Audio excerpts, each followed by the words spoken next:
accessing knowledge to make informed and thoughtful decisions that move the needle of incremental progress forward in your business is essentially important as a cornerstone step to making monumental progress, which will sustain your business over the long haul. That's why, according to my friends over at LinkedIn, hiring business consultants is indeed a celebrated practice these days in business. LinkedIn reports that over 60% of businesses have hired business consultants within the calendar year and are currently using them. The top reason businesses agree to hire consultants is to access specialized experience and expertise at a rate of 70%. Rounding out the top three include gaining an outside perspective at 52% and gaining access to more internal resources at a clip of 44%. Meanwhile, the Bureau of Labor and Statistics reports the consulting industry is expected to grow. The business services industry is expected to add a total of 1.6 million new jobs by the end of 2028. That is substantially good news for my friend Stephanie Warlick. She's got more than 30 years of experience in business consulting, human resources, and organizational culture. She is the founder and CEO of 5 Foot View Consulting. Stephanie and her team support small businesses, fractional chief operating officers, and CEOs, HR executives, and integrators to scale their startups and make sure that they have a solid organizational culture to grow and expand and impact as many people as possible. And she joined me this week to tell me more. I'm Kevin McShann. Let's have this conversation.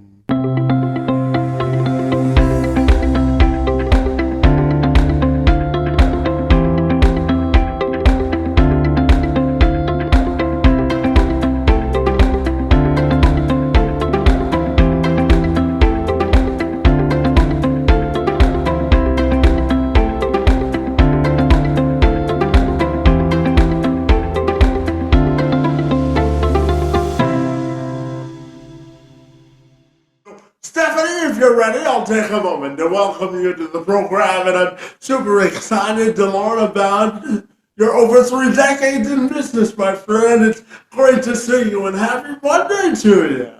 Happy Monday. Absolutely. So, Stephanie, I know that you've been a business coach and in the realm of entrepreneurship for well over 3 decades now, my friend. And I wanted to start our conversation by asking you, what do you think is the greatest lesson you've learned about business success throughout the course of your career? I think the greatest thing that I've learned is to select the right people to surround me that optimize my success. It is a team sport, and the first thing that any great leader can do needs to recognize their areas of improvement or weaknesses and build up folks around them that have those strengths. So, Stephanie, I know that you're the CEO and founder of 5 Foot View Consulting, my friend, where you provide support for small and medium-sized businesses businesses and you act as their fractional COOs, my friend. So tell me about the business and the inroads it's making, my friend.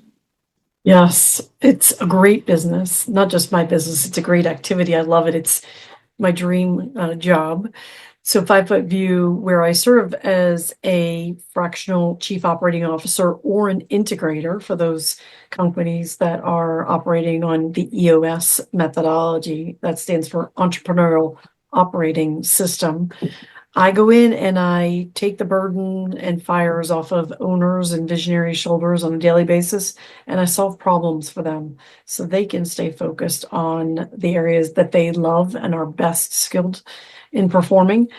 And what inroads have I been making? I've got a lot of happy clients. And the vast experience that I have in anywhere from finance and HR and recruiting to contracts and sales operations and so forth allows me to have a breadth of experiences to really help relieve them. And it's a great feeling.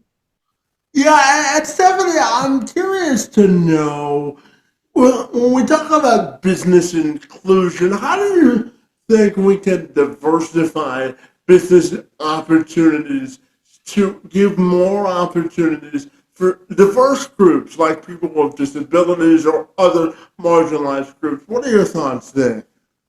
That's a great question, and I'm so glad you asked. I wrote a book last year called Digital Accessibility, a guidebook for inclusive communication in the workplace. So I'm a big proponent of believing that increasing our digital accessibility so that we can communicate more effectively in the workplace for individuals that are hearing impaired or visually impaired or blind and deaf is a great way to increase our inclusion.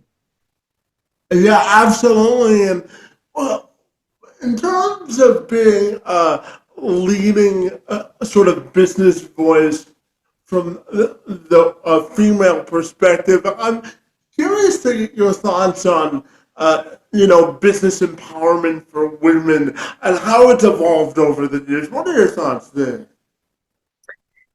This is a really interesting question. I have been asked this question before, and I can honestly say that I have not ever felt that I didn't have empowerment as a woman. I know lots of women have. I'm grateful that I have not personally experienced that. What I have experienced, and I don't know, I guess a good thing to explore would be for me to go back and is it because um I'm not a girly girl. And the guys have actually said you're one of the guys, Steph. I don't know. I'm not really quite sure why that is, but I can tell you that in the workplace, women not supporting me when I come into their place have been non-inclusive and not opening and not supportive because I've come in with a higher salary or title or something like that. And so that has been a lot of work in my career to help other women feel unthreatened or not threatened by my experiences and know that I truly believe in being a strong and well-rounded team for everyone to be successful. Yeah, absolutely. And Stephanie, I'm also curious to ask you about the changing landscape of business. How do you think business has sort of evolved to change with the times over the years? I'm fascinated to get your answer there. Yeah, for certain leadership styles have had to evolve and change. I mean, it's not dictatorship type of I'm the boss and I said do this. It's much more collaborative. Employees expect to have a say. They want to have a say. They want to actively participate in the decisions that are made for their company. And so that to me, I think is one of the greatest evolutions. But certainly all of the compliances and laws that have come through do impact how folks interact with each other for sure. in Yeah, sometimes in good and bad. absolutely. And Stephanie, I'm also curious to ask you about financial, sort of sustainability. And why do you think is one of the biggest, or some of the biggest reasons that small businesses today struggle to achieve financial stability and flexibility, my friend? How do you think that can be Yeah. addressed? Yeah, I think the biggest challenge, and I was guilty of this as a small business owner, when you wear many hats, you have a lack of time to do things like plan. You're just in react mode to service clients, produce the product, make the invoice, do the quote, whatever the case may be. So financial planning is the one thing that a lot of small businesses don't do. And with appropriate financial planning, and it doesn't need to be any more sophisticated than this is what I expect my basic expenses to be each month. Therefore, I need to make X amount, Y amount per month to keep the lights on, and everything else above that is profit. It could be as simple as that. But that lack of planning is really, to me, and then because of that lack of planning, overspending or taking on overhead that is too great for what the business can sustain at a given time. So slow growing is critical in the early stages. Yeah, absolutely. And Stephanie, what do you think is the biggest lesson that a bigger or larger corporations can learn from small businesses today? Yeah, I love small business, and I think what gets lost when we move to medium and large business is process. I'm a huge believer in process, but process still needs to be agile to allow for quick movement. And I think that really is one of the beauties of a small business, is that decisions can be made quickly without getting too mucked up in the bureaucracy of approval levels throughout an organization. So keeping that nimbleness as a larger company is really crucial to staying um, effective. Yeah. Yeah, absolutely. And, Stephanie, I also wanted to talk to you about, facing significant challenges from an economic standpoint for a small business, with the change in administrations and the talk about tariffs and the freedom of movement of goods and all the rest of it. I'm curious, how do you think it will affect small business moving forward? And when you look at the landscape of small businesses, what other challenges do you think most small businesses are facing today, my friend? Yeah, I do think it's going to affect small businesses. I know my husband's industry right off the bat, where promotional marketing goods are imported every day. From countries that are receiving tariffs. So it is going to affect the cost and the timeliness of products if we can get them at all. So lots of businesses are going to see that, and I recommend diversification. I'm always a big believer in any industry to ensure that all your eggs aren't in one basket. Having a diverse set of suppliers for all the different products in different regions because of weather related issues is always a good idea. In terms of, I'm sorry, I think the next part of the question was, what else do I see? I think, employees and keeping employees happy, quality employees, keeping them satisfied and well paid, and helping them understand their purpose and impact to, the goals of the company is critical to keeping employees satisfied and, working hard. Yeah, absolutely. And you led into my next question because I wanted to ask you about employee engagement. If you're not motivated to be at work, your productivity suffers. So I'm curious to ask you about how do you think we can better engage employees? And I always tell business owners that if they can make the people that work for them involved in the decision making or leadership process, they have a better shot of having their employees or workforce engaged because they're invested in the outcome in some way. And I'm wondering your thoughts on how we can better sort of improve employee engagement from that standpoint. Yeah. Engagement is more and more being tied to purpose and individuals feeling that there's a greater good to the work that they're putting forward. So it's not just that I'm working 8 hours a day and grinding it out today and I'm going to collect a paycheck in a week or two. It's really seeing that it has an end objective that they're contributing toward. So keeping that in mind, as an example, recently at a retreat with my clients, we took the 1 year goals and each person identified what of the company's 1 year goals they could contribute to.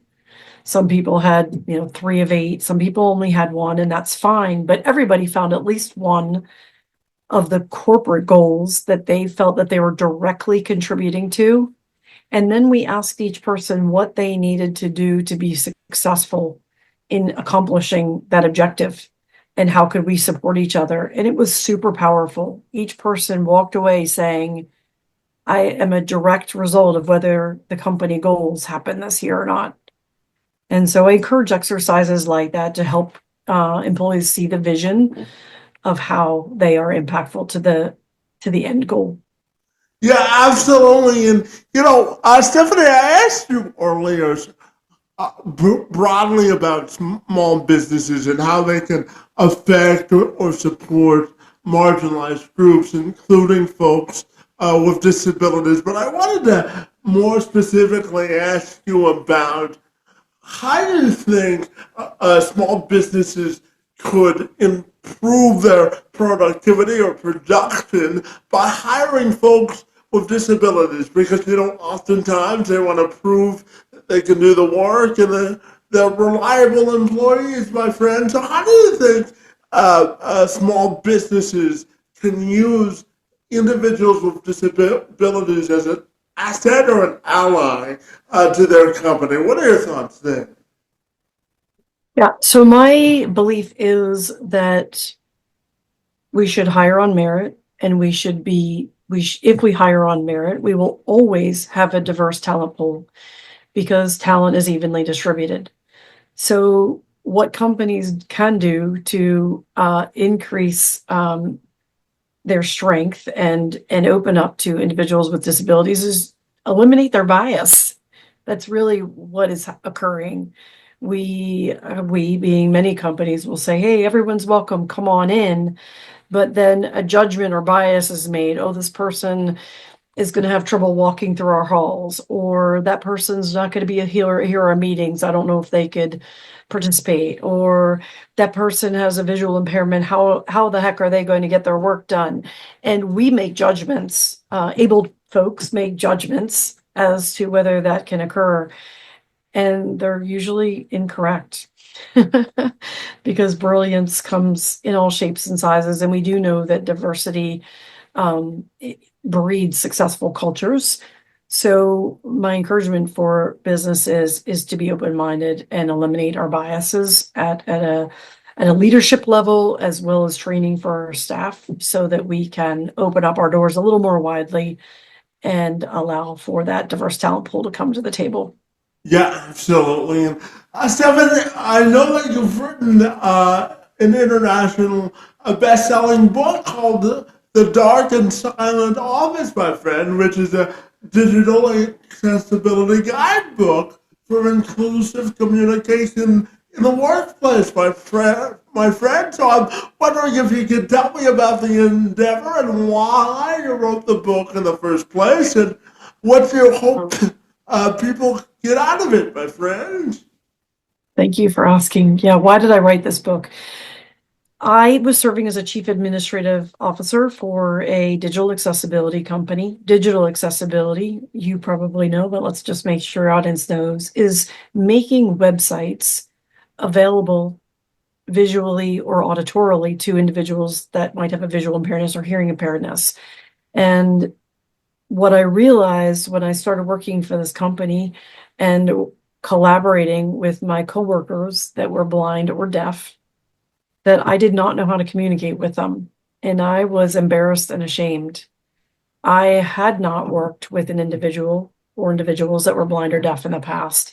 And I needed to change my method of communication so that I could speak to my team. And so, fast forward, after leaving that organization, I thought to myself, I reflected upon this concept that I had gotten to be a 30-year professional. I was certified in human resources, made it to the C-suite, but I did not have these skills and abilities. And so I thought there's got to be a gap out there. And I call that standing in the gap, where I look at a problem and a challenge and I try and solve for it. That's a concept that I often teach individuals to be more successful in the workplace and use that as a leadership tool. And so I wrote the book so that other HR professionals could learn ways to be inclusive in their communication in the workplace. I call it digitally, but it's really about content accessibility. And that is making emails and Excel spreadsheets and documents that we print out and pass around the office, making those types of documents, the actual tools that we use to communicate on a daily basis with our peers, to make them accessible. And I promote that when I speak about my book, about how each person can have an impact on a daily basis by being more inclusive if they adopt these low tech, no cost, easy to use tools. Yeah, absolutely. Now, Stephanie, you said something earlier that I agree with you on. You said that talent is equally distributed, but it's also my belief that access to opportunities sometimes is not, my friend. So how do you think we can be more cognizant in the business community to unlock more diverse opportunities, my friend? Fred, how do you think we can close the labor skill and opportunity gap? What are your thoughts there? I do think that removing biases, and just allowing all doors to be open and not say that they're open, but they're really not. Or putting our money where our mouth is, and that is, if we say that we all are welcome, let's say for a particular scholarship or training, that when the door is open, we don't close the door as soon as someone that doesn't look like us or sound like us or walk like us, and I say us, in general, what people perceive to be normal, with individuals make decisions out of fear or love, usually, and fear drives our biases, which are unwarranted. I think we all have a responsibility to get rid of those biases, conscious or unconscious. And Stephanie, I also wanted to ask you about the idea of sustainable growth in business and in leadership. What do you think it means to be an elite leader in a business who's always looking to engage and grow, my friend? What are your thoughts there? Yeah, engaging and growing, and to be sustainable, we have to constantly evolve. What worked yesterday is not going to work tomorrow. And so leading with growth mindset and being able to take risk, moderated risk, contemplated risk, to challenge what has been going on and how we can improve processes and systems, is that evolution is necessary for any company to sustain what's going on, because the pace of course, AI, which, I'm sure we're all a little bit tired of hearing about, but the pace is astronomical, and we do need to put measures in place to keep up, or our business will not be competitive any longer. Yeah, absolutely. And, Stephanie, I'm a huge believer in the power of relationships. And I always say that there's a reason for relationships. I believe that the heartbeat of progress and sustainability in business, my friend. So With your decades of experience, I'm curious, how do you think we can cultivate a sustainable and long-lasting business and professional relationships? What are your thoughts there?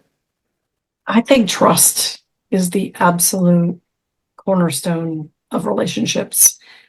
And so building, whether it's personal or professional relationships, starting or getting to trust. And if that's getting to know each other, we have to know each other, we have to like each other, and we have to trust each other in order to refer business, take business, buy business, whatever the case may be. But the cornerstone is really trust. And if we have that, um, we can do some great things with business.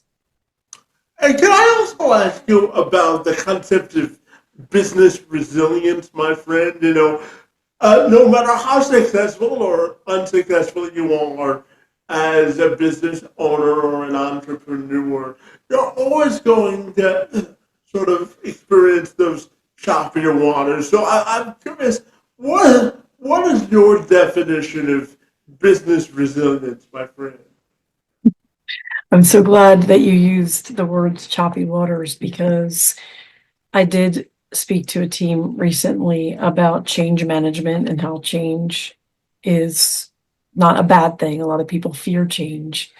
But when you talk about the resilience of a business, it is about at any moment, you may not know how to sail. I didn't come up with this phrase, it's out there and known, but you may not know how to sail, but you can adjust your sails. And so again, in the same vein of other growth management, it's considering what do we need to do differently to get us on the right path. And that could be adjusting a budget, it could be putting the right people in the right seats, it could be looking for a new market, it could be specializing in some other product or service. So any of those adjustments can lead to successful outcomes.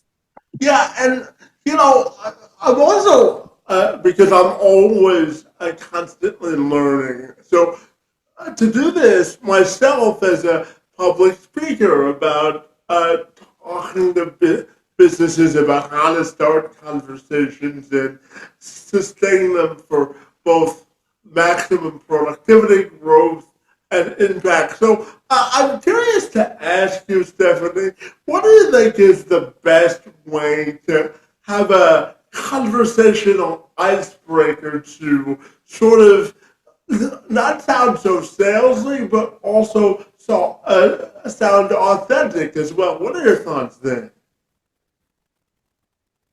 My approach is adding value. So I don't like selling at all.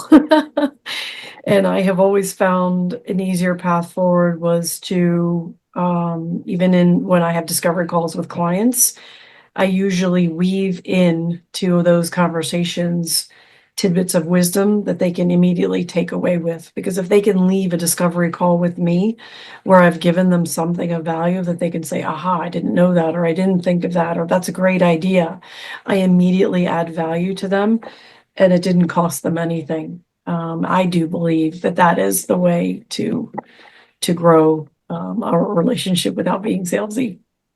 Absolutely. And Stephanie, I'm curious to also ask you about high level consultants who merely prescribe solutions because I know that you're not that type of a business coach or consultant. You really like to get in and get your hands dirty when you work with businesses and really understand the ins and outs of the business.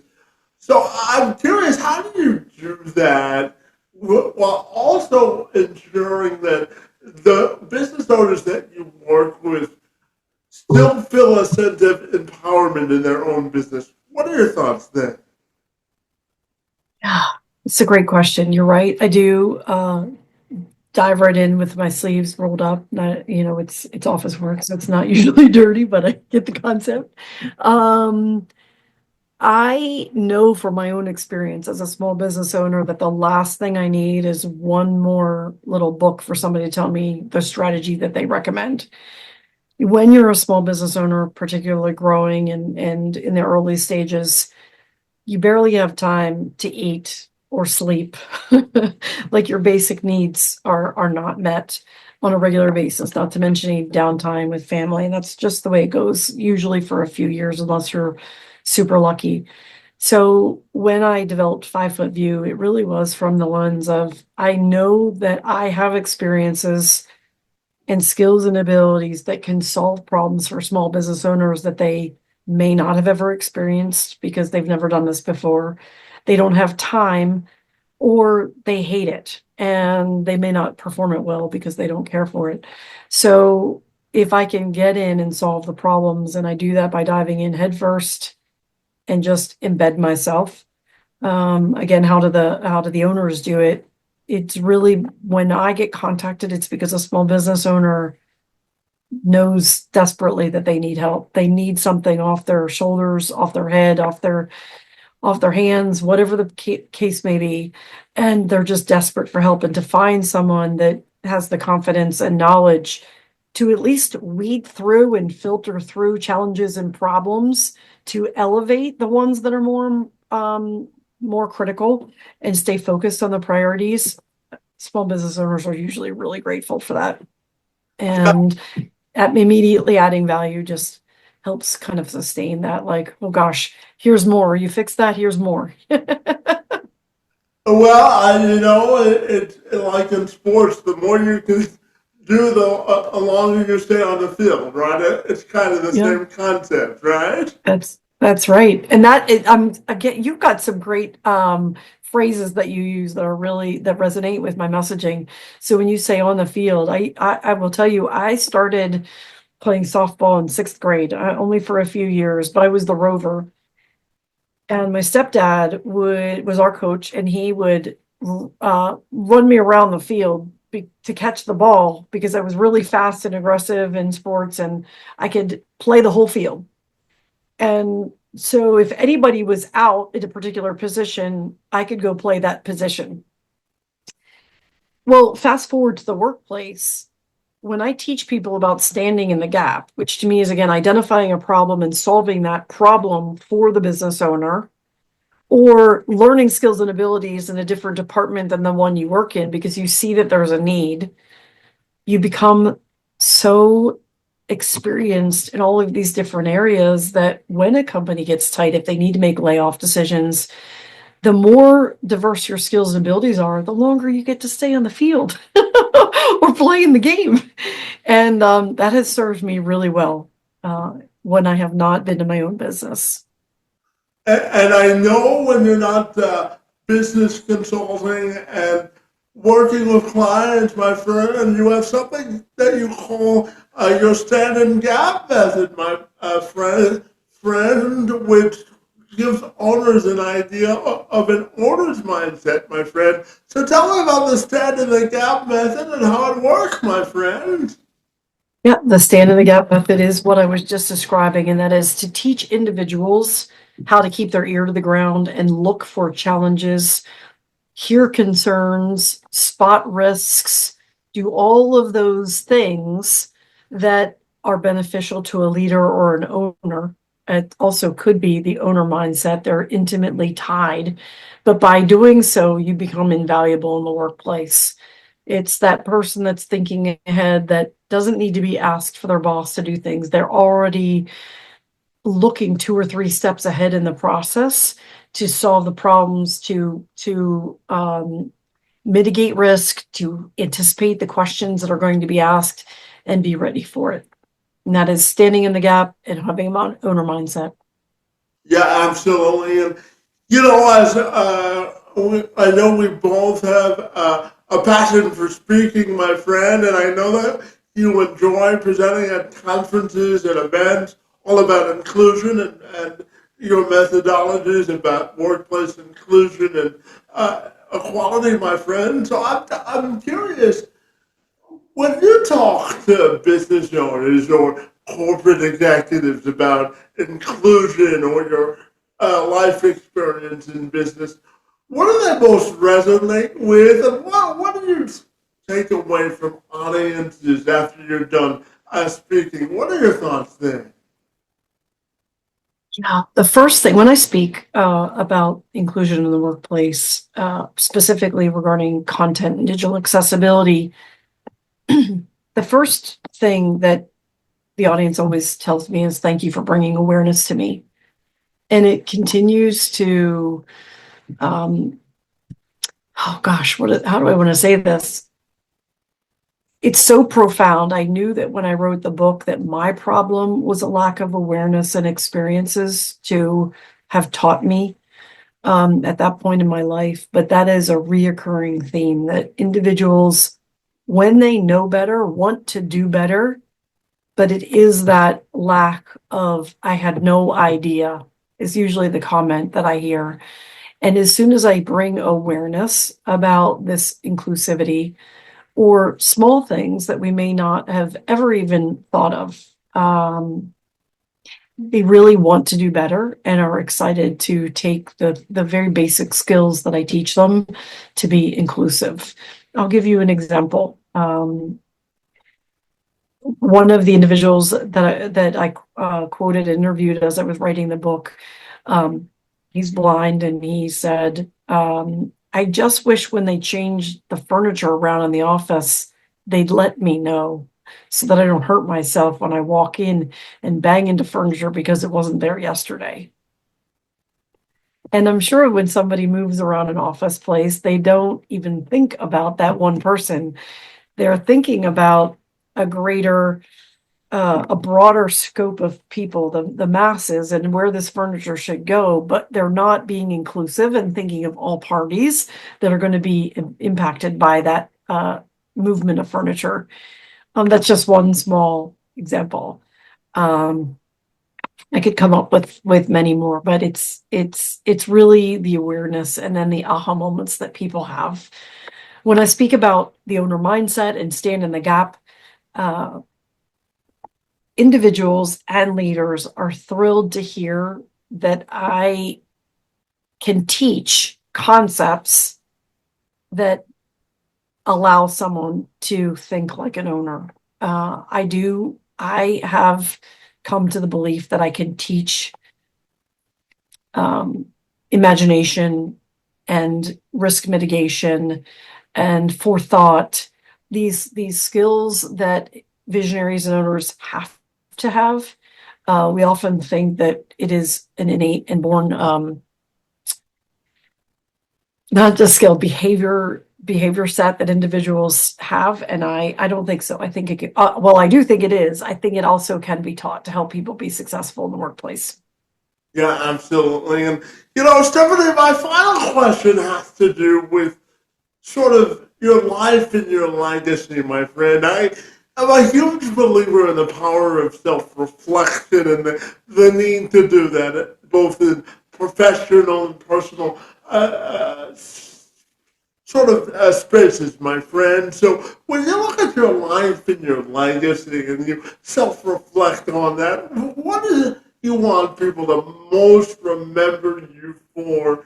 And if I asked you to write the final sentence of your life, what do you think you would want it to say and why, my friend? I'm curious to get your answer there.